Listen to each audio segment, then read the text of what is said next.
Ayan guys, nandito ako sa kabilang bahay. Ayan. Prito ako ng talong. Yung natirang talong, yung sa torta. Pero nito ko na lang. Ayan. Dito ako sa kabilang bahay. Dito ako nagluluto kasi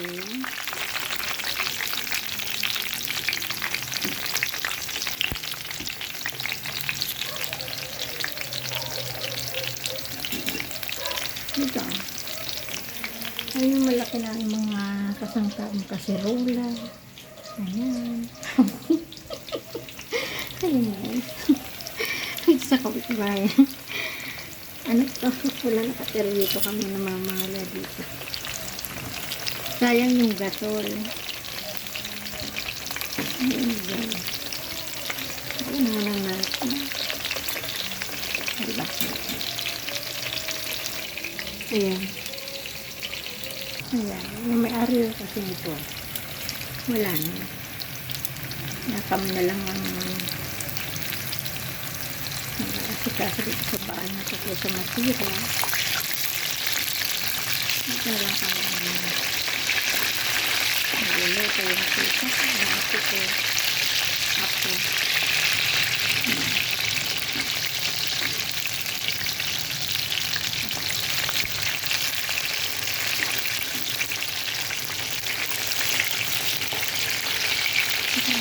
Yung bahay na ito.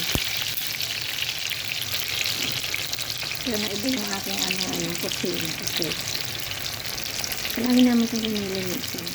Pero pag may gusto gumana, pag may bisita kami, dito namin sila pinatutuloy. Ayun guys. May kasama yan guys. Yung maulan kailangan natin ng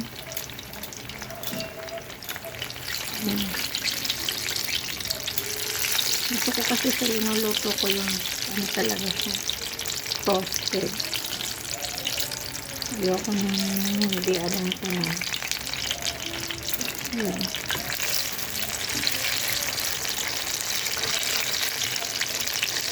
Ayan. Sama yung talong. Ito guys, to, binigay lang sa amin yung talong na to ng kapitbahay.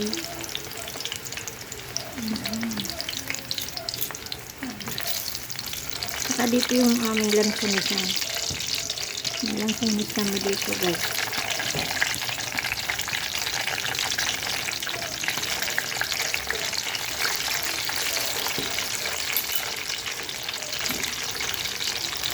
Yan guys, magpito na tayo ng ito. So,